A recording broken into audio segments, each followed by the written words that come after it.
મોરારી બાપુની કથા છે ત્યાં અમે સેવા માટે આવીએ છીએ અને બહુ જ આનંદ આવે છે અમને બધાને સેવા કરવાનો પણ એટલો આનંદ આવે છે અને અમને લોકો તરફથી સાથ સહકાર સપોર્ટ સરસ રીતે મળી રહ્યો છે અને બાપુની કથા સાંભળતા સાંભળતા અમે સેવા આપીએ છીએ અમને બહુ જ આનંદ આવે છે અમે સવારે 10 વાગે આવી જાય છીએ 9:30 થી 10 ની વચ્ચે અમારે અહીંયા હાજર થવાનું હોય છે અને બપોરે 3 થી 3:30 વચ્ચે પ્રસાદ લઈને જવાનું હોય છે બહુ મજા આવે છે બહુ જ મજા આવે છે ગલદા બુલદાને આપીએ છીએ થાળી લઈને પીરસી દઈએ છીએ બધાને લાઈનમાં બેસાડીએ છીએ પીરસીએ છીએ બહુ મેનેજમેન્ટ કરીએ બહુ મજા આવે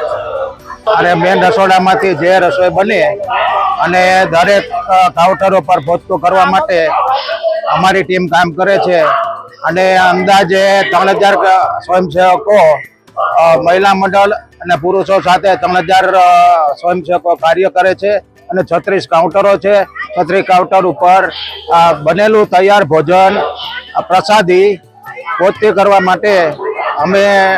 ઓછામાં ઓછા 36 સ્વયંસેવકો સપ્લાય માટેના જ છે ખાલી